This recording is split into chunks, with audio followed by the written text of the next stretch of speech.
ನಮಸ್ಕಾರ ವೀಕ್ಷಕರೇ, ಅಶ್ವಜ್ಯೋತಿಷ್ಯ ಕಾರ್ಯಕ್ರಮಕ್ಕೆ ನಿಮಗೆಲ್ಲ ಸ್ವಾಗತ. ನಾನು ಪಲ್ಲವಿ ಭಟ್. ವೀಕ್ಷಕರೇ, ಎಂದಿನಂತೆ ಇವತ್ತಿನ ಕಾರ್ಯಕ್ರಮದಲ್ಲಿ ಪಂಚಾಂಗ ಭವಿಷ್ಯ, ರಾಶಿ ಭವಿಷ್ಯಗಳ ಫಲಾಫಲ ಯಾವ ರೀತಿಯಾಗಿರುತ್ತೆ, ಹಾಗೆಯೇ ಧಾರ್ಮಿಕ ವಿಚಾರಗಳಿಗೆ ಸಂಬಂಧಪಟ್ಟಂತೆ ಕುಜದೋಷ ಅಂದರೆ ಏನು, ಕುಜದೋಷ ಯಾಕೆ ಬರುತ್ತೆ, ಕುಜದೋಷಗಳನ್ನ ಪರಿಹಾರ ಮಾಡೋದು ಹೇಗೆ, ಈ ವಿಚಾರದ ಬಗ್ಗೆ ಸಾಕಷ್ಟು ಮಾಹಿತಿಯನ್ನು ತಿಳಿಸಿಕೊಡೋದಕ್ಕೆ ಇವತ್ತಿನ ಕಾರ್ಯಕ್ರಮದಲ್ಲಿ ನಮ್ಮ ಜೊತೆಗೆ ಭಾಗಿಯಾಗ್ತಾ ಇದ್ದಾರೆ ಆಚಾರ್ಯ ಗುರೂಜಿಯವರು. ಬನ್ನಿ ಅವನ ಕಾರ್ಯಕ್ರಮಕ್ಕೆ ಮೊದಲಿಗೆ ಬರಮಾಡಿಕೊಳ್ಳೋಣ. ಗುರುಗಳೇ, ಕಾರ್ಯಕ್ರಮಕ್ಕೆ ನಿಮಗೆ ಆದರದ ಸ್ವಾಗತ. ನಮಸ್ತೆ. ಗುರು ಬ್ರಹ್ಮ ಗುರುರ್ ವಿಷ್ಣು ಗುರುದೇವೋ ಮಹೇಶ್ವರ, ಗುರು ಸಾಕ್ಷಾತ್ ಪರಬ್ರಹ್ಮ, ತಸ್ಮೈ ಶ್ರೀ ಗುರವೇ ನಮಃ. ಓಂ ಶನ್ನೋ ಮಿತ್ರ ಶನ್ವರುಣಃ, ಶನ್ನೋ ಭವತ್ಪರ್ಯಮಾಂ, ಶನ್ನಗೇಂದ್ರೋ ಬೃಹಸ್ಪತಿ, ಶನ್ನೋ ವಿಷ್ಣುರುಕ್ರಮಃ. ನಮೋ ಬ್ರಹ್ಮಣೇ ನಮಸ್ತೆ ವಾಯು, ತ್ವಮೇವ ಪ್ರತ್ಯಕ್ಷಂ ಬ್ರಹ್ಮಾಸಿ, ತ್ವಮೇವ ಪ್ರತ್ಯಕ್ಷಂ ಬ್ರಹ್ಮ ವದಿಷ್ಯಾಮಿ, ಋತನ್ ವದಿಷ್ಯಾಮಿ, ಸತ್ಯನ್ ವದಿಷ್ಯಾಮಿ. ತನ್ಮಾಮವತು ತದ್ವಕ್ತಾರಮವತು, ಅವತು ಮಾಂ ಅವತು ವಕ್ತಾರಂ. ಓಂ ಶಾಂತಿ ಶಾಂತಿ ಶಾಂತಿ. ಹರೇ ಶ್ರೀನಿವಾಸ. ಸರಿ ಗುರುಗಳೇ, ಈ ದಿನದ ಪಂಚಾಂಗದ ವಿಶೇಷತೆಯನ್ನು ಮೊದಲಿಗೆ ತಾವು ತಿಳಿಸ್ಕೊಡಿ ಗುರುಗಳೇ. ಎಂದಿನಂತೆ ಈ ದಿವಸವೂ ಕೂಡ ಪಂಚಾಂಗವನ್ನು ತಿಳ್ಕೊಳ್ಳುವಂಥದ್ದು ತುಂಬ ಅಮೂಲ್ಯವಾದದ್ದು.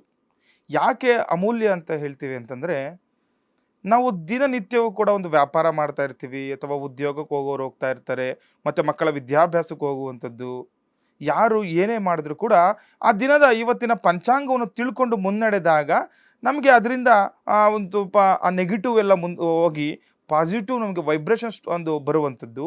ಹಾಗಾಗಿ ಒಂದು ದೈವತ್ವ ನಮ್ಮಲ್ಲಿ ಇರಲಿ, ಇವತ್ತಿನ ತಿಥಿವಾರ ತಿಳ್ಕೊಂಡು ಮುನ್ನಡೆದಾಗ ನಮಗೆ ಅನುಕೂಲಗಳಾಗಲಿ ಅಂತ ಹೇಳ್ತಾ ನಿತ್ಯವೂ ಕೂಡ ಈ ಒಂದು ವಾಹಿನಿಯಲ್ಲಿ ವಿಶೇಷವಾಗಿ ನಾವು ಪಂಚಾಂಗವನ್ನು ತಿಳಿಸ್ಕೊಡ್ತಾ ಬರ್ತಾ ಇದ್ದೇವೆ. ಇವತ್ತಿನ ದಿವಸ ಕ್ರೋಧಿನಾಮ ಸಂವತ್ಸರ, ದಕ್ಷಿಣಾಗಿನ, ವರುಷ ಋತು, ಶ್ರಾವಣ ಮಾಸ ಅಂತ. ನೋಡಿ, ಯಾಕೆ ಶ್ರಾವಣ ಮಾಸ ಅಂದರೆ, ನೋಡಿ ಅಮಾವಾಸ್ಯೆ ನಿನ್ನೆ ಆಗಿದೆ, ಇವತ್ತು ಭಾದ್ರಪದ ಮಾಸ ಬರುವಂಥದ್ದು. ಆದರೆ ಇವತ್ತು ಬೆಳಗ್ಗೆ 7:30ವರೆಗೂ ಕೂಡ ಅಮಾವಾಸ್ಯೆ ಇರುವಂಥದ್ದು. ಪ್ರಾತಃ ಕಾಲದಲ್ಲಿ ಸೂರ್ಯೋದಯಕ್ಕೆ ಯಾವ ಒಂದು ತಿಥಿ ಇರುತ್ತೆ ಅದನ್ನು ನಾವು ಪಂಚಾಂಗದಲ್ಲಿ ಪರಿಗಣನೆ ಮಾಡ್ತಾರೆ. ಹಾಗಾಗಿ ಇವತ್ತು ಕೂಡ ಅಮಾವಾಸ್ಯೆ ಇರುವಂಥದ್ದು. ಬೆಳಗ್ಗೆ 7:30ವರೆಗೂ ಕೂಡ 7:29 ಕೂಡ ಇವತ್ತು ಅಮಾವಾಸ್ಯೆ ಇರುವಂಥದ್ದು ಕೂಡ ನೋಡ್ಬೋದು. ಹಾಗಾಗಿ ಇವತ್ತಿನ ದಿವಸ ಕೂಡ ಸಂಕಲ್ಪದಲ್ಲಿ ನಾವು ವಿಶೇಷವಾಗಿ ಶ್ರಾವಣ ಮಾಸ ಅಂತ ಹೇಳುವಂಥದ್ದು. ತದನಂತರ ಭಾದ್ರಪದ ಮಾಸ ಸ್ಟಾರ್ಟ್ ಆಗುವಂಥದ್ದು. ಅದೇ ರೀತಿ ತಿಥಿಯಲ್ಲಿ ಪ್ರತಿಪದ ಅಂದರೆ ಪ್ರಥಮ ದಿವಸ ಕೂಡ ಪ್ರಾರಂಭವಾಗೋದು ಕೂಡ ನೋಡ್ಬೋದು. ಹಾಗೆ ಇವತ್ತಿನ ನಕ್ಷತ್ರ ಪುಬ್ಬ ನಕ್ಷತ್ರ ಆಗಿರುತ್ತೆ. ಹಾಗೆ ಸಿದ್ಧಿಯೋಗ ನಾಗಕರ್ಣ ಇರುವಂಥದ್ದು ಕೂಡ ಪಂಚಾಂಗದಲ್ಲಿ ವಿಶೇಷ. ಹಾಗೆ ಇವತ್ತಿನ ರಾಹುಕಾಲ, ಗುಳಿಕ ಕಾಲ, ಯಮಗಂಡ ಕಾಲವನ್ನು ನಾವು ನೋಡಿದಾಗ, ರಾಹುಕಾಲ ಮಧ್ಯಾಹ್ನ 1:24 2:56 ನಾವು ವಿಶೇಷವಾಗಿ ರಾಹುಕಾಲವನ್ನು ನೋಡ್ಬೋದು. ನೋಡಿ, ರಾಹುಕಾಲ 1 ಗಂಟೆ ಅಲ್ಲ, 3 ಗಂಟೆ. 3 ಗಂಟೆಯಿಂದ ರಾಹುಕಾಲ ಇವತ್ತು ಪ್ರಾರಂಭ ಆಗುವಂಥದ್ದು ವಿಶೇಷವಾಗಿರುತ್ತೆ. 3:24 4:56 ರಾಹುಕಾಲ ಇರುತ್ತೆ. ಮತ್ತು ಯಮಗಂಡ ಕಾಲ ಬೆಳಗ್ಗೆ 9:14 10:46 ಯಮಗಂಡ ಕಾಲವನ್ನು ನೋಡ್ಬೋದು. ಹಾಗೆ ಗುಳಿಕ ಕಾಲ 12:19 1:51 ಹೊರಗೆ ಗುಳಿಕ ಕಾಲವನ್ನು ನಾವು ವಿಶೇಷವಾಗಿ ನೋಡ್ಬೋದಾಗಿದೆ. ಹಾಗೆ ನೋಡಿ, ನಿತ್ಯವೂ ಕೂಡ ಬ್ರಾಹ್ಮಿ ಮುಹೂರ್ತದ ಬಗ್ಗೆ ತಿಳಿಸ್ಕೊಡ್ತಿದ್ದೀವಿ. ಇವತ್ತು ವಿಶೇಷವಾಗಿ ಮಂಗಳವಾರ ದೇವರನ್ನು ಪ್ರಾರ್ಥನೆ ಮಾಡ್ಕೊಳ್ತಾ ಗೌರಿ ದೇವಿಯನ್ನು ಪ್ರಾರ್ಥನೆ ಮಾಡ್ಕೊಳ್ಳಿ, ಅಥವಾ ಮಹಾಲಕ್ಷ್ಮಿಯನ್ನು ಕೂಡ ಪ್ರಾರ್ಥನೆ ಮಾಡ್ಕೊಳ್ಬೋದು. ಯಾರ್ಯಾರು ಶಕ್ತಿ ದೇವತೆಗಳಿರ್ತಾರೆ ಆ ಶಕ್ತಿ ದೇವತೆಗಳಿಗೆ ವಿಶೇಷವಾದಂತಹ ದಿನ ಇವತ್ತು ಮಂಗಳವಾರ ಆಗಿರುತ್ತೆ. ಹಾಗಾಗಿ ವಿಶೇಷವಾಗಿ ಇವತ್ತು ಬ್ರಾಹ್ಮಿ ಮುಹೂರ್ತ ಕೂಡ ತಿಳ್ಕೊಳ್ಳೋದು ಅಷ್ಟೇ ಅಮೂಲ್ಯವಾದದ್ದು.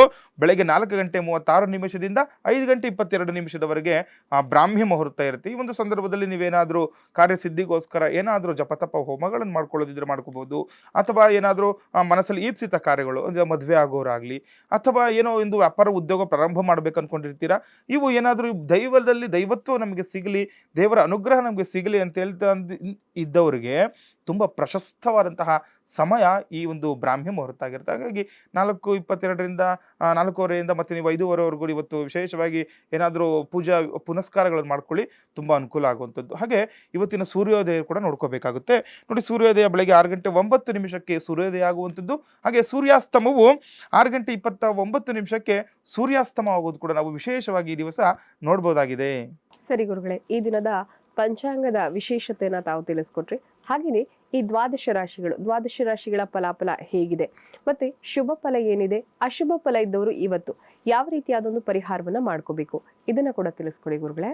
ಯಾದೇವಿ ಸರ್ವಭೂತೇಷು ಮಾತೃರೂಪೇಣ ಸಂಸ್ಥಿತ ನಮಸ್ತಸ್ಯೈ ನಮಸ್ತಸ್ಯೈ ನಮಸ್ತಸ್ಯೈ ನಮೋ ನಮಃ.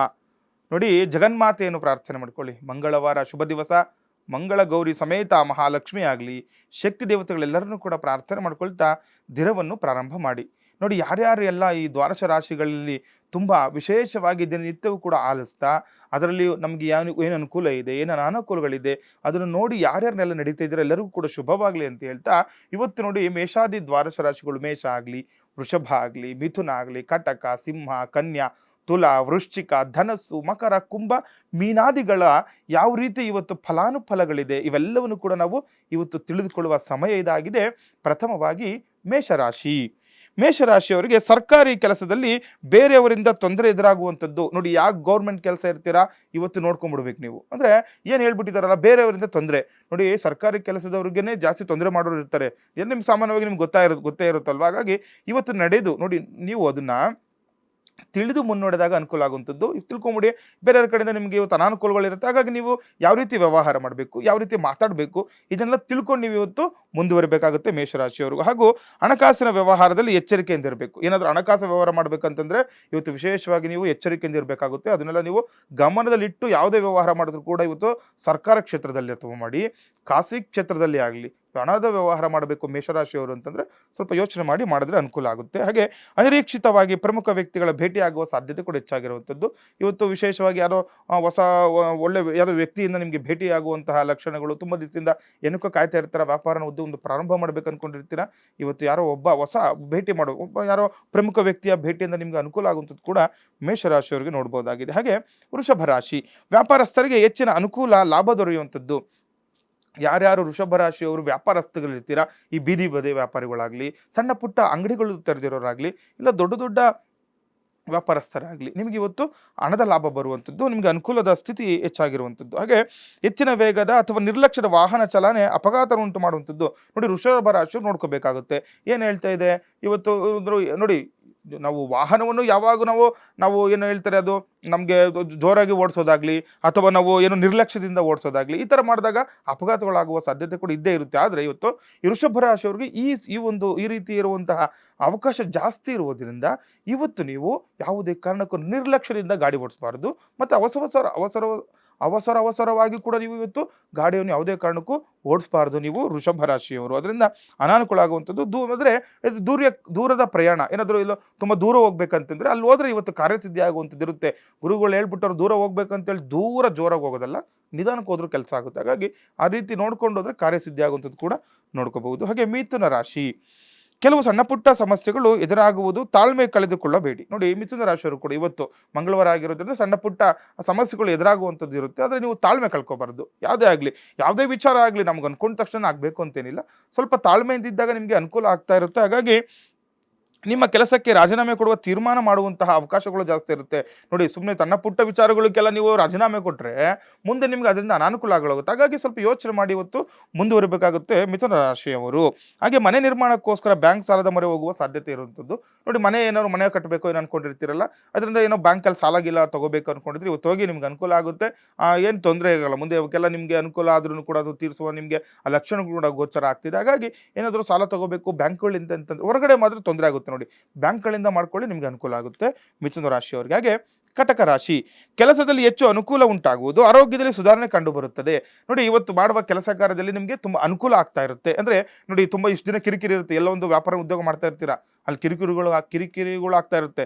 ಆದರೆ ಇವತ್ತು ಅವೆಲ್ಲವೂ ಕೂಡ ನಿಂತೋಗುವಂತಹ ಸಾಧ್ಯತೆ ಕೂಡ ಇದೆ. ನಿಮ್ಗೆ ಅನುಕೂಲ ಉಂಟಾಗುವಂಥದ್ದು, ಆರೋಗ್ಯದಲ್ಲಿ ಸುಧಾರಣೆ ಕಂಡು ಬರುತ್ತೆ. ಕಟಕ ರಾಶಿಯವರಿಗೆ ಗೆಳೆಯರೊಂದಿಗೆ ಪ್ರವಾಸ ಹೋಗುವ ಸಾಧ್ಯತೆ ಹೆಚ್ಚಾಗಿರುವಂಥದ್ದು ಕಟಕ ರಾಶಿಯವರಿಗೆ ನೋಡ್ಬೋದು. ಅಂದರೆ ಯಾರೋ ನಿಮ್ಮ ಫ್ರೆಂಡ್ಸ್ಗಳ ಜೊತೆ ಇವತ್ತೆಲ್ಲರೂ ಹೊರಗಡೆ ಹೋಗ್ಬೇಕು ಅಂದ್ಕೊಂಡಿದ್ರೆ ಹೋಗಿ ನಿಮಗೆ ಅನುಕೂಲ ಆಗುವಂಥದ್ದು ಕೂಡ ನೋಡ್ಬೋದು. ಹಾಗೆ ಸಿಂಹ ರಾಶಿ ಸರ್ಕಾರಿ ಕೆಲಸದಲ್ಲಿ ಮಾಡುವವರಿಗೆ ಕೆಲಸದಲ್ಲಿ ಹೆಚ್ಚು ತೊಂದರೆ ಉಂಟಾಗುವಂಥದ್ದು. ನೋಡಿ, ಸಿಂಹರಾಶಿಯವರಿಗೂ ಕೂಡ ಇವತ್ತು ಸರ್ಕಾರಿ ಕೆಲಸ ಯಾರ್ಯಾರು ಮಾಡ್ತಾ ಇದ್ದೀರಾ ಅವ್ರಿಗೂ ಕೂಡ ಇವತ್ತು ತೊಂದರೆ ಆಗುವಂಥದ್ದು. ಅದಕ್ಕೆ ನೋಡಿ ಮುನ್ನಡೆದಾಗ ನಿಮಗೆ ಅನುಕೂಲದ ಸ್ಥಿತಿ ವಾತಾವರಣ ನಮಗೆ ಇರುವಂಥದ್ದು ನೋಡ್ಬೋದು. ಹಾಗೆ ಹಣಕಾಸಿನ ವಿಚಾರದಲ್ಲಿ ಹೆಚ್ಚು ಎಚ್ಚರಿಕೆ ಇರಬೇಕು. ನೀವು ಕೂಡ ನೋಡಿ ಹಣಕಾಸಿನಲ್ಲಿ ಏನಾದರೂ ಕೊಡೋದು ಅಥವಾ ತಗೊಳೋದಾತಂದ್ರೆ ಸ್ವಲ್ಪ ಹಿಂದೆ ಮುಂದೆ ಯೋಚನೆ ಮಾಡಿ ನೀವು ವ್ಯವಹಾರ ಮಾಡಬೇಕಾಗುತ್ತೆ. ಹಾಗೆ ಆರೋಗ್ಯದಲ್ಲಿ ಏರುಪೇರು ಉಂಟಾಗುವ ಸಾಧ್ಯತೆ ಕೂಡ ಸಿಂಹರಾಶಿಯವರಿಗೆ ಇರುವಂಥದ್ದು. ಆರೋಗ್ಯದಲ್ಲಿ ಏರುಪೇರು ಆಗುತ್ತೆ. ಸಿಂಹರಾಶಿಯವರನ್ನು ನೋಡಿಕೊಂಡು ತಿಳಿದಾಗ ಇವತ್ತೇನೋ ಆರೋಗ್ಯದಲ್ಲಿ ಸಮಸ್ಯೆ ಅಂತ ಹೇಳಿದ್ದಾರೆ ಅಂದರೆ ನೀವು ನೋಡ್ಕೊಂಡು ವ್ಯವಹಾರ ಮಾಡಬೇಕು. ಏನೋ ಸಣ್ಣ ಪುಟ್ಟ ನಿಮಗೆ ದೋಷ ಕಂಡರೂ ಕೂಡ ನೀವು ವೈದ್ಯರ ಬಳಿ ಹೋಗಿ ತೋರಿಸ್ಕೊಳ್ಳಿ, ನಿಮಗೆ ಅನುಕೂಲ ಆಗುತ್ತೆ. ಹಾಗೆ ಕನ್ಯಾ ರಾಶಿ, ಕಟ್ಟಡ ಮೇಲುಸ್ತುವಾರಿ ಮಾಡುವವರಿಗೆ ಅಥವಾ ಕಟ್ಟಡ ವಿನ್ಯಾಸಕರಿಗೆ ಉತ್ತಮ ದಿನ ಇವತ್ತು. ನೋಡಿ ಕಟ್ಟಡ ಮೇಲುಸ್ತುವಾರಿ ಯಾರೆಲ್ಲ ಇಂಜಿನಿಯರ್ಸೇ, ಇವ್ರಿಗೆಲ್ಲ ನೋಡಿ ತುಂಬ ಉತ್ತಮ ದಿನ ಆಗುತ್ತೆ ಇವತ್ತು. ಯಾವುದೋ ಹೊಸ ಪ್ರಾಜೆಕ್ಟ್ ನಿಮಗೆ ಸಿಗ್ಬೋದು, ಅಥವಾ ನೀವು ಮಾಡುವ ಕೆಲಸ ತುಂಬ ದಿನ ಅಂದ್ಕೊಂಡಿರ್ತೀರಾ, ಈ ಥರ ನಾವು ಮಾಡಬೇಕು ಅಂತ, ಆದರೆ ಇವತ್ತು ಕಾರ್ಯಸಿದ್ಧಿ ಆಗುತ್ತೆ ಇವತ್ತು ನೀವು ಅಂದ್ಕೊಂಡಿರೋ ಕೆಲಸ ಕಾರ್ಯ ನಿಮಗೆ ಉನ್ನತ ಮಟ್ಟಕ್ಕೆ ಹೋಗುವಂತಹ ಸಾಧ್ಯತೆ ಕೂಡ ಹೆಚ್ಚಾಗಿರುತ್ತೆ ಕನ್ಯಾ ರಾಶಿಯವರಿಗೆ. ಹಾಗೆ ದಿನ ವೃತ್ತಿಯಲ್ಲಿ ಹೆಚ್ಚು ಬದಲಾವಣೆ ಕಾಣುವಂಥದ್ದು. ನೋಡಿ ಈ ದಿನ ನಿಮಗೆ ವೃತ್ತಿಯಲ್ಲಿ ಹೆಚ್ಚು ಬದಲಾವಣೆ. ನೋಡಿ ಅಂದ್ಕೊಂಡ್ರೆ ಕೆಲಸ ಯಾವಾಗ ಆಗುತ್ತೆ ಆ ದಿನ ನಮಗೆ ಬದಲಾವಣೆ ಆದಂತೆ ಶುಭ ದಿನವಾದಂತೆಯೇ ಅನ್ಕೋಬೇಕಾಗುತ್ತೆ. ಹಾಗಾಗಿ ಇವತ್ತು ವಿಶೇಷವಾದಂತಹ ದಿನ ನಿಮಗೆ ಕನ್ಯಾ ರಾಶಿಯವರಿಗೆ ಆಗಿರುತ್ತೆ. ಹಾಗೆ ದೂರದ ಪ್ರಯಾಣದಲ್ಲಿ ಹಣಕಾಸಿನ ಅನುಕೂಲ ಕೂಡ ಹೆಚ್ಚಾಗಿರುವಂಥದ್ದು.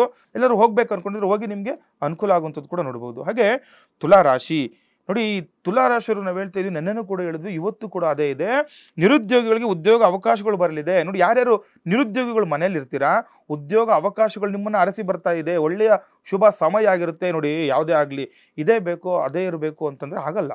ನಾವು ಕೂಡ ಕೆಲವೊಂದು ಸಂದರ್ಭದಲ್ಲಿ ಅಡ್ಜಸ್ಟ್ಮೆಂಟ್ ಅಂತ ಏನು ಹೇಳ್ತೀವಿ, ನಾವು ಸರಿ ಹೊಂದಿಕೊಂಡು ಕೆಲವೊಂದು ಕೆಲಸ ಕಾರ್ಯದಲ್ಲಿ ಮಾಡಿದಾಗ ಅದರಲ್ಲೇ ನಾವು ಎತ್ತಿನ ಮಟ್ಟದಲ್ಲಿ ಹೋಗ್ಬೋದು. ಯಾರಿಗೆ ಗೊತ್ತಿರುತ್ತೆ ಅಲ್ವಾ. ಹಾಗಾಗಿ ನಮ್ಗೆ ಇದೇ ಬೇಕು ಅಂತ ನಾವು ಮನೇಲಿ ಕೂತಾಗ ಅದು ನಮಗೆ ತೊಂದರೆ ಆಗ್ತಿರುತ್ತೆ. ಹಾಗಾಗಿ ಇವತ್ತು ಉದ್ಯೋಗ ಅವಕಾಶ ಬರುವ ಲಕ್ಷಣ ಇದ್ದರಿಂದ ನೀವೇನಾದರೂ ನಿಮಗೆ ಆ ಥರ ಲಕ್ಷಣ ಕಾಣ್ತಾ ಅದರಲ್ಲೇ ಮುಂದುವರಿರಿ. ಮುಂದೆ ಅನುಕೂಲದ ವಾತಾವರಣ ನಿಮಗೆ ಸೃಷ್ಟಿಯಾಗುವಂಥದ್ದು ಕೂಡ ನೋಡ್ಬೋದು. ಮತ್ತು ಕುಟುಂಬದಲ್ಲಿ ಹೆಚ್ಚು ಖರ್ಚುಗಳು, ಕೋರ್ಟು ಕಚೇರಿ ಸಮಸ್ಯೆಗಳು ಹೆಚ್ಚು ಕಾಡುವಂಥದ್ದು. ಮತ್ತು ನೋಡಿ ಯಾರೋ ಹಳೆಯ ಕೇಸ್ಗಳು ಏನೋ ಅದರಿಂದ ನಿಮಗೆ ನಿಮ್ಗೆ ತೊಂದರೆಗಳಾಗುವಂಥದ್ದು, ಕುಟುಂಬದಲ್ಲಿ ಹೆಚ್ಚು ಖರ್ಚುಗಳಾಗುವಂಥದ್ದು ಕೂಡ ಇವತ್ತು ಗೋಚಾರ ಆಗ್ತಾ ಇದೆ. ಹಾಗೆ ಪೂಜೆ ಪುನಸ್ಕಾರಗಳಲ್ಲಿ ಹೆಚ್ಚು ಸಮಯ ಕಳೆದ್ರೆ ನಿಮಗೆ ಅನುಕೂಲ ಆಗುವಂಥದ್ದು. ಇವತ್ತು ಏನಾದರೂ ನೋಡಿ ಮಂಗಳ ಗೌರಿ ವ್ರತನೋ ಅಥವಾ ಲಕ್ಷ್ಮಿಗೆ ಸಂಬಂಧಪಟ್ಟಿದ್ದು, ಇಲ್ಲ ಇದು ಗೌರಿಗೆ ಪಾರ್ವತಿಗೆ ಸಂಬಂಧಪಟ್ಟಿದ್ದು, ಶಕ್ತಿ ದೇವತೆಗೆ ಸಂಬಂಧಪಟ್ಟಿದ್ದ ಪೂಜೆಗಳು ಮಾಡ್ಕೊಳ್ಳಿ. ಇವತ್ತು ನಿಮಗೆ ತುಂಬ ಮಂಗಳವಾರ ಒಳ್ಳೆ ದಿನ ಆಗಿರುತ್ತೆ. ಹೆಣ್ಮಕ್ಳಿಗೆ ಮಂಗಳವಾರ ತುಂಬ ಶ್ರೇಷ್ಠವಾದಂತಹ ದಿನ ಆಗಿರುತ್ತೆ. ಹಾಗಾಗಿ ಇವತ್ತು ಅನುಕೂಲ ಆಗುತ್ತೆ ನಿಮಗೆ. ಪೂಜೆ ಪುನಸ್ಕಾರಗಳನ್ನು ಮಾಡ್ಕೊಳ್ಳಿ. ಹಾಗೆ ವೃಶ್ಚಿಕ ರಾಶಿ, ವಿದೇಶಿ ವ್ಯವಹಾರದ ಬಗ್ಗೆ ನಿಮ್ಮ ಗಮನ ಕೊಡುವಂಥದ್ದು. ನೋಡಿ ವೃಶ್ಚಿಕ ರಾಶಿಯವರಿಗೆ ವಿದೇಶದ ವ್ಯವಹಾರ ಆದಾಗಲಿ, ಅದು ಏನಾದರೂ ವಿದೇಶದಲ್ಲಿ ವ್ಯವಹಾರ ಮಾಡ್ಕೊಂಡಿದ್ರೆ ಇವತ್ತು ನೋಡಿ ನಿಮಗೆ ಅದರ ಕಡೆ ಗಮನ ಕೊಡಿ, ನಿಮಗೆ ಅನುಕೂಲದ ವಾತಾವರಣ ಸೃಷ್ಟಿಯಾಗುತ್ತೆ. ಕೌಟುಂಬಿಕ ವಿಚಾರದಲ್ಲಿ ನೆಮ್ಮದಿ, ಹಣದ ವಿಚಾರಕ್ಕೆ ಕೋರ್ಟು ಕಚೇರಿ ಸಮಸ್ಯೆ ಕಾಡುವಂಥದ್ದು.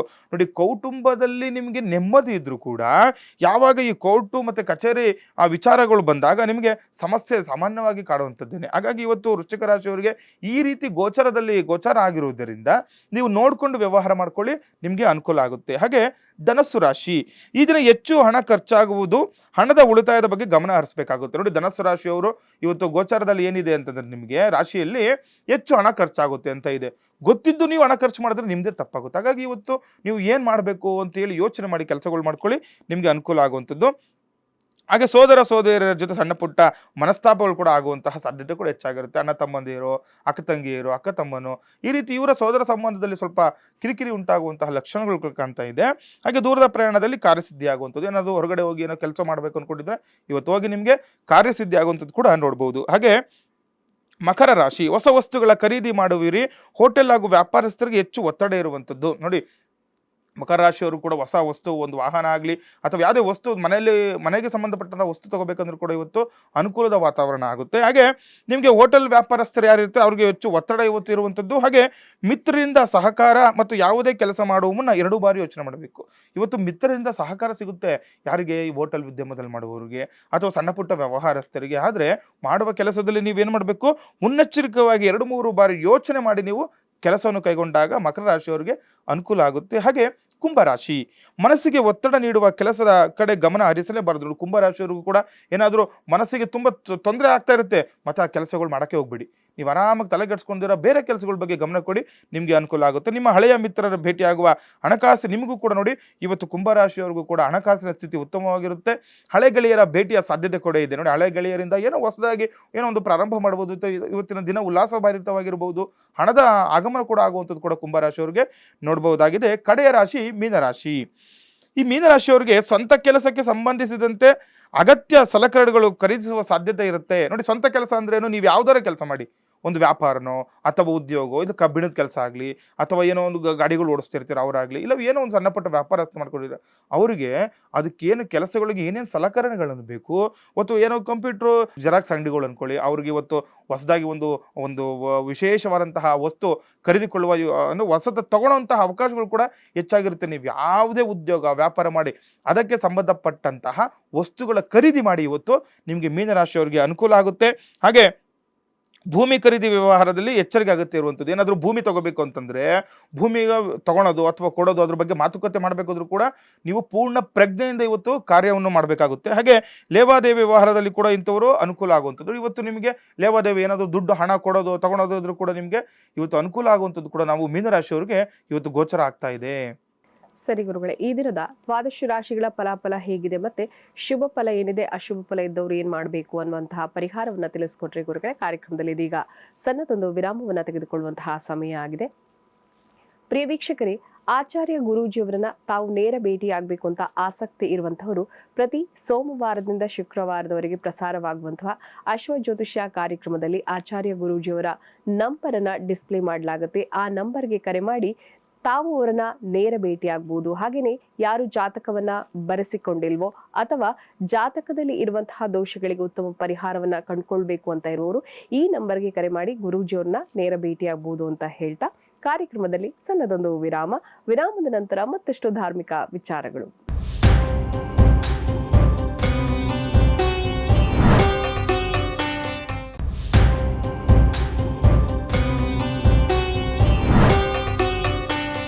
ವಿರಾಮದ ನಂತರ ಅಶ್ವಜ್ಯೋತಿಷ್ಯ ಕಾರ್ಯಕ್ರಮಕ್ಕೆ ಮತ್ತೊಮ್ಮೆ ಸ್ವಾಗತ ವೀಕ್ಷಕರೇ. ಗುರುಗಳೇ, ಕುಜದೋಷ ಇದು ಸಾಕಷ್ಟು ಜಾತಕಗಳಲ್ಲಿ ಕಂಡು ಬರುವಂತಹ ಒಂದು ದೊಡ್ಡ ದೋಷ. ಕುಜದೋಷ ಅಂತಂದ್ರೆ ಏನು, ಈ ಕುಜದೋಷ ಯಾಕೆ ಬರುತ್ತೆ, ಈ ಕುಜದೋಷದ ಮೂಲ ಏನು, ಇದಕ್ಕೆ ಪರಿಹಾರವನ್ನು ನಾವು ಮಾಡ್ಕೊಳ್ಳೋದು ಹೇಗೆ ಅಂತ ತಿಳಿಸ್ಕೊಡಿ ಗುರುಗಳೇ. ನೋಡಿ, ಕುಜದೋಷ ಅನ್ನುವಂಥದ್ದು ತುಂಬ ವಿಶೇಷವಾಗಿರುವಂತಹ ಒಂದು ದೋಷ ಆಗಿರುತ್ತೆ. ಯಾಕೆ ಇದು ವಿಶೇಷ ದೋಷ ಅಂತ ನಾವು ಹೇಳ್ತಿದ್ದೀವಿ ಅಂತಂದರೆ, ನೋಡಿ, ಒಬ್ಬ ಮನುಷ್ಯನಿಗೆ ಒಂದು ವಂಶ ಉದ್ಧಾರ ಆಗಬೇಕು ಅಂತಂದರೆ ಒಬ್ಬ ಮನುಷ್ಯ ಈ ಷೋಡಶ ಕರ್ಮಗಳನ್ನು ಮಾಡ್ಕೋಬೇಕು ಅಂತ ನಾವು ಹೇಳ್ತಾ ಇರ್ತೀವಿ ಯಾವಾಗಲೂ. ಅಂದರೆ ಷೋಡಶ ಕರ್ಮಗಳು 16 ಸಂಸ್ಕಾರಗಳು.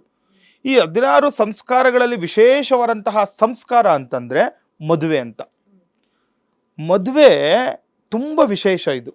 ಯಾಕಂದರೆ ಮದುವೆ ಆದ್ರೇ ಆ ಒಂದು ವಂಶ ಉದ್ಧಾರ ಆಗುವಂಥದ್ದು, ಆ ವಂಶ ಬೆಳವಣಿಗೆ ಆಗುವಂಥದ್ದು. ಇಲ್ಲಾಂತ ನೋಡಿ, ಯಾವಾಗ ಮದುವೆ ಆಗಿಲ್ಲ ಅಂತಂದ್ರೆ ಅವ್ರ ವಂಶ ಹೆಂಗೆ ಉದ್ಧಾರ ಆಗುತ್ತೆ? ಅವರ ನಮಗೆ ಏನೋ ಅವ್ರ ವಂಶ ಬೆಳೀತಾ ಹೋಗ್ಬೇಕಂತಂದ್ರೆ ಅವ್ರಿಗೂ ಮಕ್ಕಳುಗಳಾಗಬೇಕು, ಮದುವೆಗಳಾಗಬೇಕು, ಈ ರೀತಿಯೆಲ್ಲ ಇರುತ್ತೆ. ಹಾಗಾಗಿ ಯಾಕೆ ಇದು ಷೋಡಶ ಕರ್ಮಗಳಲ್ಲಿ, ಷೋಡಶ ಸಂಸ್ಕಾರಗಳಲ್ಲಿ ಮದುವೆಗೆ ವಿಶೇಷವಾದಂತಹ ಸ್ಥಾನಮಾನ ಇರುವಂಥದ್ದು. ಹಾಗಾಗಿ ಮದುವೆ ನೋಡಿ, ಇದು ಪೂರ್ವ ಷೋಡಶ ಕರ್ಮದಲ್ಲಿ ಇದು ಕೊನೆಯ ಒಂದು ಸಂಸ್ಕಾರ ಆಗಿರುತ್ತೆ. ತದನಂತರ ನೋಡಿ, ಮದುವೆ ಆದ ನಂತರನೇ ನಮಗೆ ಇದು ಅಪರ ಕರ್ಮಗಳು ಬಂದ್ಬಿಡುತ್ತೆ. ಹಾಗಾಗಿ ಇದು ಕೊನೆಯ ಕರ್ಮ, ಇದು ಮದುವೆ ಅಂತ ಹೇಳ್ತೀವಿ ನಾವು. ಯಾಕೆ ನಾವು ನೋಡಿ, ಗರ್ಭಧಾನ ಪ್ರಥಮ ಕರ್ಮ ಆದರೆ ಈ ಮದುವೆ ಅನ್ನೋದು ಇದು ಕೊನೆಯ ಕರ್ಮ. ಇದು ಮದುವೆಯಲ್ಲಿ ಈಗ ಕುಜದೋಷಗಳು ನೋಡಿ, ಅದಕ್ಕೋಸ್ಕರನೇ ತುಂಬ ಪ್ರಚಲಿತದಲ್ಲಿರುವುದು ಕುಜದೋಷ. ಯಾವಾಗಲೂ ನೋಡಿ, ಯಾರ ಮದುವೆ ಯಾಕೆ ಆಗ್ತಿಲ್ಲ, ಕುಜದೋಷ ಇದೆ ಅಂತ ಹೇಳ್ತಾರೆ. ಏನು ಮಾಡಬೇಕು, ಅಲ್ಲಿ ಪೂಜೆ ಮಾಡಿಸಿ, ಇಲ್ಲಿ ಪೂಜೆ ಮಾಡಿ, ಅಲ್ಲೋಗಿ ಇಲ್ಲೋಗಿ ಅಂತಾರೆ. ಆದರೆ ಯಾಕೆ ಬರುತ್ತೆ ಇದು ಕುಜದೋಷ ಅಂತ ತಿಳ್ಕೊಬೇಕಾಗುತ್ತೆ. ಸಾಮಾನ್ಯವರು ಅಷ್ಟೇ ನೋಡಿ, ಇವಾಗ ಎಲ್ರಿಗೂ ಇವಾಗ ಕೆಲವೊಂದು ಆ್ಯಪ್ಗಳು ಬಂದ್ಬಿಟ್ಟಿದೆ ಮೊಬೈಲಲ್ಲಿ, ಅವ್ರದ್ದು ಡೇಟ್ ಆಫ್ ಬರ್ತ್ ಅವರೇ ಹೊಡೆದ್ಬಿಡ್ತಾರೆ, ಅದರಲ್ಲೇ ಗೊತ್ತಾಗ್ಬಿಡುತ್ತೆ, ಓ ನಮಗೆ ಕುಜದೋಷ ಇದೆ, ಪರಿಹಾರಗಳು ಕೂಡ ಅದರಲ್ಲೇ ಕೊಟ್ಬಿಡ್ತಾರೆ. ಆದರೆ ನೋಡಿ, ಏನಾಗುತ್ತೆ ಗೊತ್ತಾ, ಕೆಲವೊಂದು ವಿಚಾರಗಳು ತಿಳ್ಕೊಬೇಕು. ಅದರಲ್ಲಿ ಯಾವುದೋ ಎಷ್ಟು ನಂಬಬೇಕೋ ಅಷ್ಟು ನಂಬಬೇಕಾಗುತ್ತೆ. ಹಾಗಾಗಿ ನಿಮ್ಮ ಪೂರ್ಣ ಜಾತಕ ಪರಿಶೀಲನೆ ಮಾಡಿದಾಗ ಮಾತ್ರ ಅವ್ರಿಗೆ ಯಾವ ರೀತಿ ಕುಜದೋಷ ಇದೆ, ಕುಜದೋಷದ ಜೊತೆ ಮತ್ತೆ ಏನೇನು ಬರುತ್ತೆ. ಈಗ ಅಲ್ಪಕಾಲ ಸರ್ಪದೋಷ ಅಂತ ಹೇಳ್ತೀವಿ, ಕಾಳ ಸರ್ಪದೋಷ ಅಂತ ಹೇಳ್ತೀವಿ. ಇದಕ್ಕೆಲ್ಲ ಪರಿಹಾರಗಳು ಕೆಲವರು ಹೇಳ್ಬಿಡ್ತಾರೆ, ಏನು ಹೋಗ್ಬಿಟ್ಟು ಅಲ್ಲೆಲ್ಲೋ ನದಿ ತೀರದಲ್ಲಿ ನೀವು ಇದು ಮಾಡಿಬಿಡಿ, ಆಶ್ಲೇಷ ಬಲಿ ಪೂಜೆ ಮಾಡಿ, ಮತ್ತು ಇನ್ನೊಂದು ಅದು ಮತ್ತೊಂದು ಆ ಪೂಜೆಗಳೆಲ್ಲ ಮಾಡಿಸ್ಕೊಬಿಡಿ, ನಿಮಗೆ ಸರಿ ಹೋಗ್ಬಿಡುತ್ತೆ ಅಂತ. ಹೌದು, ಸರಿ ಹೋಗುತ್ತೆ. ಆದರೆ ಯಾವ ಸಂದರ್ಭದಲ್ಲಿ ಯಾರು ಮಾಡಿಸ್ಕೋಬೇಕು, ಯಾರು ಮಾಡಬೇಕು ಅನ್ನೋದು ಇರುತ್ತೆ. ಈಗ ಆಶ್ಲೇಷ ಬಲಿ ಪೂಜೆ ಎಲ್ಲ ಯಾರು ಮಾಡಬೇಕು ಅಂತಲೇ ಇರುತ್ತೆ. ಅವ್ರು ತಂದೆ ಇದ್ದಾಗ ತಂದೆನೇ ಮಾಡಬೇಕು.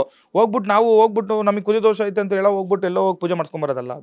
ಅದಕ್ಕೆಲ್ಲ ಸಂಸ್ಕಾರಗಳು ಇರುತ್ತೆ, ನೋಡ್ಕೊಂಡು ಮಾಡ್ಕೋಬೇಕಾಗುತ್ತೆ. ಆದರೆ ಈ ಕುಜದೋಷ ಯಾಕೆ ಬರುತ್ತೆ ಅನ್ನೋದು ತಿಳ್ಕೊಬೇಕು ಪ್ರಥಮವಾಗಿ. ನೋಡಿ, ಈ ಕುಜದೋಷ ಯಾಕೆ ಬರುತ್ತೆ ಅಂತಂದರೆ ನೋಡಿ, ಯಾವಾಗ ಈ ಕುಲದೇವರನ್ನು ಪೂಜೆ ಮಾಡಲ್ಲ, ನಮ್ಮದು ನೋಡಿ ಮನೆ ದೇವ್ರು, ಯಾರಿಗೆ ಎಲ್ಲ ಮನೆ ದೇವ್ರು ಹೇಳಿ.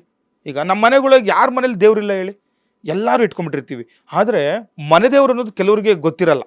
ಗುರುಗಳೇ, ಮನೆ ದೇವರು ಗೊತ್ತಿಲ್ಲ ಅಂತ ಹೇಳಿದ್ರೆ ಕೆಲವ್ರಿಗೆ ಈಗ ಕುಜದೋಷ ಇರುತ್ತೆ, ಆದ್ರೆ ಅವ್ರಿಗೆ ಜಾತಕ ಇರಲ್ಲ ಅಥವಾ ಹುಟ್ಟಿದ ವೇಳೆ ಗೊತ್ತಿರಲ್ಲ, ಅಂತವ್ರು ಅದನ್ನ ಹೇಗೆ ತಿಳ್ಕೊಳ್ಬಹುದು ಅಂತ. ಇದು ನೋಡಿ, ಇದು ಒಳ್ಳೆ ಪ್ರಶ್ನೆ. ಇವಾಗ ನೋಡಿ, ಈಗ ಎಷ್ಟೊಂದು ಜನಕ್ಕೆ ಜಾತಕ ಇರಲ್ಲ, ಕುಜದೋಷ ಇಲ್ಲ, ಅದು ಗೊತ್ತಾಗಕ್ಕೆ ಮುಂಚೆ ಫಸ್ಟ್ ಜಾತಕದ ಮಾತಾಡೋಣ.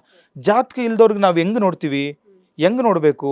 ಆವಾಗ ಏನು ಮಾಡ್ತೀವಿ, ಕೆಲವೊಂದು ಅವರ ನಕ್ಷತ್ರ ರಾಶಿಗಳ ಮೇಲೆ ನೋಡುವಂಥದ್ದು. ಮತ್ತು ಈ ಕುಜದೋಷಕ್ಕೆ ಬರೀ ಜಾತಕವು ನೋಡಿ ನಾವು ಕುಜದೋಷ ಪರಿಹರಣೆ ಮಾಡ್ತಾ ಇಲ್ಲ. ನಾನು ಹೇಳ್ತಾ ಇದ್ದೀನಲ್ವಾ, ನೋಡಿ, ಏನು ಮನೆ ದೇವ್ರನ್ನ ಯಾವಾಗ ನಿರ್ಲಕ್ಷ್ಯ ಮಾಡ್ತಾರೆ. ಕೆಲವ್ರಿಗೆ ಗೊತ್ತೇ ಇರಲ್ಲ, ನಿಮ್ಮ ಮನೆ ದೇವರಾದಂತ ಯಾವುದೋ ಗೊತ್ತಿಲ್ಲ ಸ್ವಾಮಿ, ಅವಾಗ ಅದು ಮಾಡ್ತಿದ್ರು, ಈಗ ಇದು ಮಾಡ್ತಿದ್ದು ಅಂತಾರೆ. ತಿಳ್ಕೊಬೇಕು ಮನೆ ದೇವ್ರು. ನೋಡಿ, ಪ್ರಶ್ನೆ ಶಾಸ್ತ್ರದಲ್ಲಿ ತಿಳ್ಕೊಬೋದು. ಒಂದು ಅಷ್ಟಮಂಗಲ ಪ್ರಶ್ನೆ ಹಾಕ್ಸಿ ಗೊತ್ತಾಗುತ್ತೆ. ಈಗ ಎಷ್ಟೋ ಜನಕ್ಕೆ ಅಷ್ಟಮಂಗಲ ಪ್ರಶ್ನೆಯಲ್ಲಿ ನಿಮ್ಮ ಮನೆ ದೇವರು ಇಂಥದ್ದೇ ಸ್ಥಳದಲ್ಲಿದೆ, ಅಲ್ಲಿ ಹೋಗಿ ದೇವರಿದೆ ಅಂತ ಇಲ್ಲೇ ಹೇಳ್ಬಿಡ್ತಾರೆ. ಆ ಥರ ಇದೆ. ಆ ಥರ ಶಾಸ್ತ್ರದಲ್ಲಿ, ಒಂದು ಜಾತಕದಲ್ಲಿ, ಒಂದು ಜ್ಯೋತಿಷ್ಯ ಭಾಗದಲ್ಲಿ ಬರುವಂಥದ್ದು ಇದೆಲ್ಲ. ನೋಡಿ, ನಿಮಗೆ ಒಳ್ಳೆಯ ಒಂದು ಜ್ಯೋತಿಷಿಗಳು ಸಿಕ್ಕಾಗ ಆ ಗುರುಗಳ ಹತ್ರನೂ ಹೋಗಿ ನೀವು ತೋರಿಸಿದಾಗ ನಿಮ್ಮ ಕುಲದೇವ್ರ ಬಗ್ಗೆ ಫಸ್ಟು ನೋಡಿ, ಕೋಟಿ ದೇವರ ಪೂಜೆಗೆ ಮುನ್ನ ಕುಲದೇವರನ್ನು ಪೂಜಿಸಿ ಅಂತ ಶಾಸ್ತ್ರ ಇದೆ. ಹಾಗಾಗಿ ನೋಡಿ, ಮತ್ತು ಕೋಟಿ ದೇವರು ಹೇಳ್ತಾರೆ ನೋಡಿ, ಎತ್ತ ತಾಯಿಗಳೇ ನಮಗೆ ತಂದೆ ತಾಯಿಗಳು ಯಾವ ರೀತಿ ಇರುತ್ತೆ, ನಮ್ಮ ಕುಲದೇವರು ಅಷ್ಟೇ ನಮಗೆ ಪ್ರಾಮುಖ್ಯತೆ ಇರುತ್ತೆ. ಯಾಕಂದರೆ ನಮ್ಮ ಪಿತೃಗಳು ಈ ಪೂರ್ವಾರ್ಜಿತ ಇಂದ್ರಯಿಂದನೂ ಕೂಡ ನಮಗೊಂದು ದೇವರನ್ನ ಆರಾಧನೆ ಮಾಡ್ಕೊಂಡು ಬಂದಿರ್ತಾರೆ. ಹಾಗಾಗಿ ನಾವೆಲ್ಲೋ ನಮ್ಗೆ ಇವತ್ತು ಸಾಯಿಬಾಬಾ ಇಷ್ಟ ಅಂತೇಳಿ ಪೂಜೆ ಮಾಡೋದು, ಮತ್ತು ವೆಂಕಟೇಶ್ವರ ಇಷ್ಟ ಅಂತ ಪೂಜೆ ಮಾಡೋದು, ನಮಗೆ ತಿರುಪತಿಗೆ ಹೋಗ್ತಾ ಇದ್ರು ನಮ್ಮ ಮನೆಯವರೆಲ್ಲ ಅಂತೇಳಿ ತಿರುಪತಿ ಪೂಜೆ ಮಾಡೋದು, ಆಂಜನೇಯನ ಪೂಜೆ ಮಾಡೋದು ಮಾಡಬೇಕು. ಇಷ್ಟ ದೇವರುಗಳು ಅಂತ ಹೇಳ್ತೀವಿ ನೋಡಿ, ಇಷ್ಟ ದೇವರು, ಕುಲದೇವರು, ಆರಾಧ್ಯ ದೇವರು ಅಂತ ಇರುತ್ತೆ. ನಿಮ್ಗೆ ಯಾರಾದರೂ ಇಷ್ಟ ಇರಲಿ, ಪೂಜೆ ಮಾಡಿ, ಅನುಕೂಲ, ಒಳ್ಳೆಯದು. ಇಷ್ಟ ದೇವರು ಓಕೆ, ಮತ್ತು ಕುಲದೇವರು, ಮತ್ತು ಇಷ್ಟ ದೇವರು, ಆರಾಧ್ಯ ದೇವರು, ಕುಲದೇವರು ತುಂಬ ಮುಖ್ಯ. ನಾವು ಯಾವುದೇ ಪೂಜೆ ಮಾಡಿದ್ರು ಕೂಡ ಕುಲದೇವ್ರ ಬಗ್ಗೆ ಹೇಳ್ತಾ ಇರ್ತೀವಿ. ಹಾಗಾಗಿ ಕುಲದೇವರನ್ನು ತಿಳ್ಕೊಳ್ಳಿ. ಯಾವಾಗ ಕುಲದೇವರನ್ನು ನಿರ್ಲಕ್ಷ್ಯ ಮಾಡ್ತೀವಿ ಆವಾಗ ಕುಜದೋಷ ಬರುತ್ತೆ. ನೋಡಿ, ಕುಜದೋಷದ ಮೂಲ ಇದು ಯಾಕೆ ಬರುತ್ತೆ ಅನ್ನೋದು ತಿಳ್ಕೊಬೇಕು. ಈಗ ನಾವು ಕುಲದೇವ್ರು ನಮ್ಗೆ ಗೊತ್ತೇ ಇಲ್ಲ, ಪೂಜೆ ಮಾಡ್ತಿಲ್ಲ ಅಂತಂದರೆ ನೀವು ಎಲ್ಲೋಗಿ ಏನೇ ಪರಿಹಾರ ಮಾಡಿದ್ರು ಅದು ಪರಿಹಾರ ಆಗಲ್ಲ, ಅದು ಕುಜದೋಷ. ಹಾಗಾಗಿ ಕುಲದೇವ್ರು ಪೂಜೆ ಮಾಡ್ಕೋಬೇಕು. ಹಾಗೆ ಮತ್ತೇನಾದರೂ ಸ್ತ್ರೀ ನಿಂದನಾ ಶಾಪಗಳು, ಈ ಹೆಣ್ಣುಗಳಿಗೆ ಬೈದು ಬಿಟ್ಟಿರ್ತೀವಿ. ನೋಡು, ಹೆಣ್ಣು ಎಷ್ಟು ಮುಖ್ಯ ಅಂತ. ಅದು ಭೂಮಿ ತಾಯಿಗೆ ಹೋಲಿಸ್ತೀವಿ, ತಾಯಿ ಅಂತ ಹೇಳ್ತೀವಿ ನಾವು. ಯಾಕಂದರೆ ಹುಟ್ಟು ಒಂದು ಹೆಣ್ಣಿನಿಂದನೇ ಆಗಿರುವಂಥದ್ದು. ಈ ಬ್ರಹ್ಮಾಂಡನೇ ಹೆಣ್ಣಿನಿಂದ ಸೃಷ್ಟಿ ಆಗಿರೋದಂತ ಹೇಳ್ತಾರೆ. ಅಷ್ಟು ಪ್ರಾಮುಖ್ಯತೆ ಇದೆ ಹೆಣ್ಣಿಗೆ. ನಾವು ಅಥವಾ ಏನೋ ಒಂದು ಸಮಯ ಸಂದರ್ಭದಲ್ಲಿ ನಮ್ಮ ಹಿರಿಯರು ಯಾರೋ ಒಂದು ನಿಂದಿಸ್ಬಿಟ್ಟಿರ್ತಾರೆ. ಇದೆಲ್ಲ ನಿಂದನಾ ಶಾಪಗಳೆಲ್ಲ ಬಂದಿರುತ್ತೆ. ಈ ಶಾಪ ತಟ್ಟಿದಾಗ ನಮ್ಮ ವಂಶ ಉದ್ಧಾರ ಆಗಲ್ಲ. ಎಲ್ಲಿ ಬಿಟ್ಕೊಡುತ್ತೆ ಅಲ್ವಾ, ನಮ್ಮ ಶಾಪ ಇರುತ್ತಲ್ವಾ. ಈ ಥರ ನೋಡಿ, ಅದೇ ಯಾರೋ ಮಾಡಿದ ತಪ್ಪು ಯಾರೋ ಅನುಭವಿಸ್ತಾ ಇರ್ತಾರೆ. ತಂದೆ ತಾಯಿಗಳದ್ದು ಆಸ್ತಿ ಬರುತ್ತೆ ಅಂತ ಹೇಳಿದ್ರೆ ನಮಗೆ ದೋಷಗಳು ಬರಲ್ವಾ, ಪಿತೃದೋಷಗಳು. ಅದಕ್ಕೆ ಬರೋದು. ಪಿತೃದೋಷಗಳು ಯಾವಾಗ ನಮಗೆ ಹೆಚ್ಚಾಗಿರುತ್ತೆ ಆವಾಗ ಈ ಕುಜದೋಷಗಳು ಬರುವಂಥದ್ದು. ಹಾಗೆ ಮತ್ತೆ ನೋಡಿ, ಇನ್ನೊಂದು ಏನಕ್ಕೆ ಬರುತ್ತೆ ಅಂದರೆ, ಯಾವಾಗ ಈ ಪೌರ್ಣಮಿ ಮತ್ತು ಅಮಾವಾಸ್ಯೆ ಮತ್ತು ಗ್ರಹಣ ಕಾರ್ಯದಲ್ಲಿ ಸೂರ್ಯೋದಯ ಮತ್ತು ಸೂರ್ಯಾಸ್ತಮದಲ್ಲಿ ಜನಿಸಿರ್ತಾರೆ. ನೋಡಿ, ಈಗ ತಿಳ್ಕೊಳ್ಳಿ, ಈಗ ತಿಳ್ಕೊಂಬಿಡ್ಬೇಕು. ಅಮಾವಾಸ್ಯೆ ಮತ್ತು ಪೌರ್ಣಮಿ ದಿನ ಮತ್ತು ಗ್ರಹಣ ಸಮಯಗಳು. ಈಗ ಅಂದರೆ ಅಮಾವಾಸ್ಯೆ ಹುಟ್ಟಿದವ್ರಿಗೆಲ್ಲನೂ ಬರುತ್ತಾ ಅಂತ. ಅಮಾವಾಸ್ಯೆ ಪೌರ್ಣಮಿಗೆ ಎಷ್ಟೋ ಜನ ಹುಟ್ಬಿಟ್ಟಿರ್ತಾರೆ. ಆದರೆ ಸೂರ್ಯೋದಯ ಮತ್ತು ಸೂರ್ಯಾಸ್ತಮ ಸಮಯ ನೋಡಿ, ನಾವು ನಿತ್ಯವೂ ಕೂಡ ಅದಕ್ಕೋಸ್ಕರ ನೋಡಿ, ಸೂರ್ಯೋದಯ ಮತ್ತು ಸೂರ್ಯಾಸ್ತಮ ಯಾಕೆ ನಾವು ಹೇಳ್ತೀವಿ, ಇದೆಲ್ಲ ನೋಡ್ಕೊಳ್ಳಿ, ಸಾಮಾನ್ಯ ಜನಕ್ಕೆ ಅರ್ಥ ಆಗಲಿ ಅಂತ. ಸೂರ್ಯೋದಯವಾಗಿರುತ್ತೆ ಬೆಳಗ್ಗೆ ಒಂದು 6 ಗಂಟೆ 6:30. ಈ ಸಂದರ್ಭದಲ್ಲಿ ಏನಾದರೂ ಅಮಾವಾಸ್ಯೆಯ ದಿನ ಮಗು ಜನನ ಆಯ್ತಾ, ಅವರಿಗೆ ಕುಜದೋಷ ಇರುವಂಥದ್ದು. ಅಥವಾ ಗ್ರಹಣ ದಿನ ಇರುತ್ತೆ. ಗ್ರಹಣ ದಿನ ಸಾಮಾನ್ಯವಾಗಿ ಎಲ್ಲರಿಗೂ ಗೊತ್ತಿರುತ್ತೆ. ಇಂಥ ಗ್ರಹಣ ಸಂದರ್ಭದಲ್ಲಿ ಮಗು ಜನನ ಆಯ್ತಾ, ಅದು ಸಂಜೆ ಅಥವಾ ಬೆಳಗ್ಗೆ ಸೂರ್ಯೋದಯ ಅಥವಾ ಸೂರ್ಯಾಸ್ತಮ ಸಂದರ್ಭದಲ್ಲಿ ಪೌರ್ಣಮಿ ಅಮಾವಾಸ್ಯೆ ಗ್ರಹಣ ದಿನಗಳೇನಾದರೂ ಜನನವಾದಾಗ ಇವರಿಗೆ ಕುಜದೋಷ ಅಂತ ಪರಿಗಣನೆ ಮಾಡ್ತಾರೆ ನಮ್ಮ ಜ್ಯೋತಿಷ್ಯ ಶಾಸ್ತ್ರದಲ್ಲಿ. ಹಾಗಾಗಿ ಈ ರೀತಿ ನೋಡ್ಕೋಬೇಕು, ಯಾಕೆ ಕುಜದೋಷ ಬರುತ್ತೆ ಅಂತ. ಒಂದು ಜಾತಕದಲ್ಲೇ ಕೊಟ್ಬಿಡೋದು, ಯಾವುದೋ ಒಂದು ಆ್ಯಪಲ್ಲಿ ಪಂಚಾಂಗದಲ್ಲಿ ನೋಡಿ ಕುಜದೋಷ ಹೇಳೋದಲ್ಲ. ಈ ರೀತಿ ತಿಳ್ಕೊಬೇಕಾಗುತ್ತೆ. ನೋಡಿ, ಇದು ಯಾಕೆ ಸಾಮಾನ್ಯವಾಗಿ ಗೊತ್ತಾಗಲ್ವಾ, ಗ್ರಹಣ ದಿನ ಹುಟ್ಟಿದಿರೋದು ಮತ್ತು ಅಮಾವಾಸ್ಯೆ ದಿನ ಹುಟ್ಟಿದೀವಿ ಅಂತ ಎಲ್ರಿಗೂ ಸಾಮಾನ್ಯವಾಗಿ ಗೊತ್ತಿರುತ್ತೆ ಅಲ್ವಾ.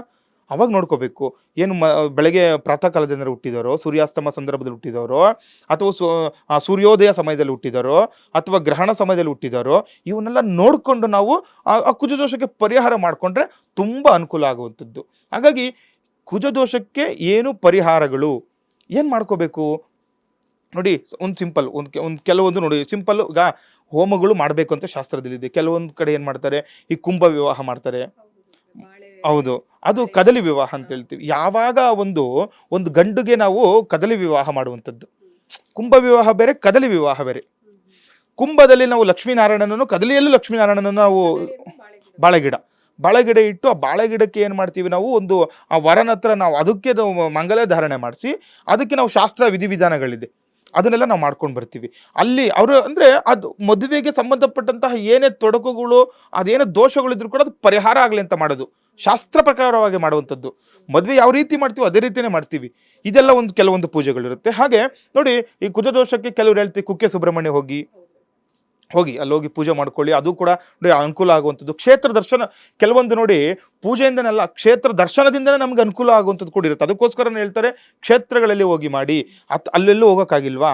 ಅಥವಾ ಈ ನೋಡಿ ನಮಗೆ ಈ ಶ್ರೀರಂಗಪಟ್ಟಣ ಹತ್ರ ಇದೆ ನದಿ ತೀರ. ಈ ನದಿ ತೀರಗಳಲ್ಲಿ ಯಾವಾಗ ನಾವು ಈ ದೋಷಗಳು ಪರಿಹಾರಗಳು ಮಾಡ್ಕೊಳ್ತೀವಿ, ನಮಗೆ ತುಂಬ ಶೀಘ್ರವಾಗಿ ಫಲ ಕೊಡುವಂಥದ್ದು. ಆ ರೀತಿ ಕೂಡ ಮಾಡ್ಕೋಬಹುದು. ಅಥವಾ ಮತ್ತು ನಮ್ಮ ಕರ್ನಾಟಕದಲ್ಲೂ ಕೂಡ ಇದೆ, ಇಲ್ಲಿ ಇನ್ನೊಂದು ಹೇಳ್ತಾರಲ್ಲ ದೊಡ್ಡಬಳ್ಳಾಪುರ ಹತ್ರ ಒಂದಿದೆ, ಅಲ್ಲಿ ಘಾಟಿ ಸುಬ್ರಹ್ಮಣ್ಯ. ಈ ಘಾಟಿ ಸುಬ್ರಹ್ಮಣ್ಯದಲ್ಲೂ ಕೂಡ ಈ ಕುಜದೋಷ ಪರಿಹಾರ ಮಾಡೋದು ಮತ್ತು ಈ ಸರ್ಪದೋಷಗಳಿಗೆ ಪರಿಹಾರ ಮಾಡೋದು ಮಾಡ್ತಾರೆ. ಮತ್ತು ಕಾಳಾಸ್ತ್ರಿಗೆ ಕೂಡ ಹೋಗುವಂಥದ್ದು. ಆದರೂ ಇದಕ್ಕೆ ಸಮಯವನ್ನು ತಿಳ್ಕೊಂಡು ಮಾಡಬೇಕಾಗುತ್ತೆ. ಯಾವಾಗ ಮಾಡಬೇಕು? ರಾಹು ಕಾಲದಲ್ಲಿ ಕುಜ ಶಾಂತಿ ಮಾಡ್ಕೋಬೇಕು. ಯಾವಾಗ ಇರುತ್ತೆ ನೋಡಿ, ಸೋಮವಾರ ಬೆಳಗ್ಗೆ ಹೊತ್ತಿರುತ್ತೆ. ನಾವು ಅಲ್ಲೇ ಹೋದ್ರೂ ಈಗ ಭಾನುವಾರ ಸಂಜೆ ಹೋಗ್ಬಿಟ್ಟು ಅಲ್ಲಿ ಇದ್ಬಿಟ್ಟು ಬೆಳಗ್ಗೆ ಅಷ್ಟೊತ್ತಿಗೆ ಹೋಗಿ ಅಲ್ಲೆಲ್ಲ ಅವ್ರಿಗೆಲ್ಲ ತಿಳಿಸಿ ಈ ಥರ ಮಾಡ್ಕೊತೀವಿ ಅಂತ. ರಾಹುಕಾಲದಲ್ಲಿ ಸೋಮವಾರ ಬೆಳಗ್ಗೆ ಮಾಡ್ಕೊಂಡಾಗ ನಮಗೆ ತುಂಬ ಅನುಕೂಲ ಆಗುತ್ತೆ. ನೋಡಿ, ಯಾವುದೋ ದಿನ ಎಲ್ಲೋ ಹೋಗಿ ಮಾಡ್ಕೊಳೋದಲ್ಲ. ಸೋಮವಾರ ಆಗಿಲ್ವಾ, ಬೇರೆ ಪರ್ವಕಾಲಗಳಲ್ಲಿ ಮಾಡ್ಕೊಳ್ಳಿ, ಅಮಾವಾಸ್ಯೆ ದಿನ ಮಾಡ್ಕೊಳ್ಳಿ, ಅನುಕೂಲ ಆಗುತ್ತೆ. ಪೌರ್ಣಮಿ ದಿನ ಮಾಡ್ಕೊಳ್ಳಿ, ಅನುಕೂಲ ಆಗುತ್ತೆ. ಈ ರೀತಿ ನಾವು ನೋಡಿಕೊಂಡು ಮಾಡ್ಕೋಬೇಕು. ನಮ್ಗೆ ಅನುಕೂಲ ಆಗುತ್ತೆ ಅಂತೇಳಿ ಭಾನುವಾರ ರಜಾ ಇರುತ್ತೆ ಅಂತೇಳಿ ಹೋಗಿ ಭಾನುವಾರ ಮಾಡ್ಕೊಳೋದಲ್ಲ. ನಮ್ಗೆ ರಜಾ ಇದೆ, ನಮ್ಮ ಮನೆಯವ್ರಿಗೆ ರಜಾ ಇದೆ, ನಮ್ಮ ಮನೆಯವ್ರು ಯಾರೂ ಸಿಗಲ್ಲ, ಅವ್ರು ಬರಲ್ಲ, ನಮ್ಮ ನಕ್ಷತ್ರಕ್ಕೆ ಅನುಕೂಲವಾಗುವಂತ ಕೆಲವೊಂದು ವಿಚಾರಗಳು ನಕ್ಷತ್ರಕ್ಕೆ ಮಾಡ್ಕೋಬೇಕು. ಇದನ್ನ ನಾನು ಹೇಳ್ತಾ ಇರೋದು ಕುಜದೋಷ ಅಲ್ವಾ, ರಾಹುಕಾಲ ಹೇಳ್ತಾ ಇರೋದು. ರಾಹುಕಾಲ ಮತ್ತು ದಿನ ವಿಶೇಷ ನೋಡ್ಕೋಬೇಕು. ಎಲ್ಲದಕ್ಕೂ ನಾವು ಈಗ ನೋಡಿ ಪಂಚಾಂಗಗಳಲ್ಲಿ ನೋಡಿ ಏನಾಗುತ್ತೆ, ತಿಥಿ, ವಾರ, ನಕ್ಷತ್ರ, ಯೋಗ, ಕರ್ಣಗಳಂತ ಇರುತ್ತೆ. ಒಂದೊಂದು ವಿಚಾರದಲ್ಲಿ ನಕ್ಷತ್ರ ನೋಡ್ಕೊತೀವಿ, ಒಂದೊಂದರಲ್ಲಿ ವಾರ ನೋಡ್ಕೊತೀವಿ, ಒಂದೊಂದರಲ್ಲಿ ಯೋಗ ನೋಡ್ಕೊಂಡು ಪೂಜೆ ಮಾಡುವಂಥದ್ದು ಇದೆಲ್ಲ ಇರುತ್ತೆ. ಹಾಗೆ ನೋಡಿ, ಕುಜದೋಷ ಈ ರೀತಿಯಾಗಿ ನಾವು ಎಲ್ಲೋ ಅಥವಾ ಕಾಳಾಸ್ತ್ರಿಗೆ ಹೋಗೋದಾಗ್ಲಿ, ಕುಕ್ಕೆ ಸುಬ್ರಹ್ಮಣ್ಯ ಹೋಗೋದಾಗ್ಲಿ, ಘಾಟಿ ಸುಬ್ರಹ್ಮಣ್ಯ ಹೋಗೋದಾಗಲಿ, ಈ ರೀತಿ ಹೋಗಿ ನಾವು ಪರಿಹಾರಗಳನ್ನು ಮಾಡ್ಕೊಂಡಾಗ ನಮಗೆ ಅನುಕೂಲ ಆಗುತ್ತೆ. ಆದರೂ ನೋಡಿ, ಯಾವತ್ತೂ ಕೂಡ ಮನೆಗಳಲ್ಲಿ ಕುಂಭ ವಿವಾಹ ಆಗಲಿ, ಕದಲಿ ವಿವಾಹ ಆಗಲಿ ಮನೆಗಳಲ್ಲಿ ಮಾಡಬಾರ್ದು. ಯಾವುದಾದ್ರು ಒಂದು ದೇವಸ್ಥಾನನೋ ಅಥವಾ ನದಿ ತೀರದಲ್ಲಿ ಮಾಡಿಕೊಂಡಾಗ ನಮಗೆ ಅನುಕೂಲ ಆಗುತ್ತೆ. ನೋಡಿ, ಯಾವುದೇ ಪೂಜೆ ವ್ರತ ಏನೇ ಮಾಡಿ ನಮ್ಮ ಅನುಕೂಲಕ್ಕೆ ತಕ್ಕಂತೆ ಮಾಡೋದಲ್ಲ, ಅದು ಆಡಂಬರದಿಂದ ಮಾಡುವಂಥದ್ದಲ್ಲ, ಅದು ವ್ರತ ಥರನೇ ಮಾಡಬೇಕು. ಹಾಗಾಗಿ ಒಂದು ಪುಣ್ಯವಾದ ಸ್ಥಳಗಳಲ್ಲಿ ಹೋಗಿ ಮಾಡಿಕೊಂಡಾಗ ಎಲ್ಲರಿಗೂ ಕೂಡ ಅನುಕೂಲ ಆಗುವಂಥದ್ದು ಕೂಡ ನಾವು ನೋಡ್ಬೋದು. ಸರಿ ಗುರುಗಳೇ, ಈ ದಿನದ ಕಾರ್ಯಕ್ರಮದಲ್ಲಿ ಕುಜದೋಷ ಅಂತಂದ್ರೆ ಏನು, ಕುಜದೋಷ ಯಾಕೆ ಬರುತ್ತೆ, ಮತ್ತೆ ಪರಿಹಾರವನ್ನ ಹೇಗೆ ಮಾಡ್ಕೋಬಹುದು, ಈ ವಿಚಾರದ ಬಗ್ಗೆ ಸಾಕಷ್ಟು ಮಾಹಿತಿಯನ್ನು ತಿಳಿಸ್ಕೊಟ್ರಿ ಗುರುಗಳೇ. ಕಾರ್ಯಕ್ರಮದಲ್ಲಿ ಭಾಗಿಯಾಗಿದ್ದಕ್ಕಾಗಿ ಹೃತ್ಪೂರ್ವಕ ಧನ್ಯವಾದಗಳು. ನಮಸ್ತೆ. ಲೋಕ ಸಮಸ್ತ ಸುಖಿನೋ ಭವಂತು, ಸಮಸ್ತ ಸನ್ಮಂಗಳಾನಿ ಭವಂತು. ಹರೇ ಶ್ರೀನಿವಾಸ. ವೀಕ್ಷಕರೇ, ಇದಾಗಿತ್ತು ಈ ಹೊತ್ತಿನ ಅಶ್ವಜ್ಯೋತಿಷ್ಯ ವಿಶೇಷ ಕಾರ್ಯಕ್ರಮ. ನೋಡ್ತಾ ಇರಿ ಅಶ್ವವೇಗ ನ್ಯೂಸ್. ನಮಸ್ಕಾರ.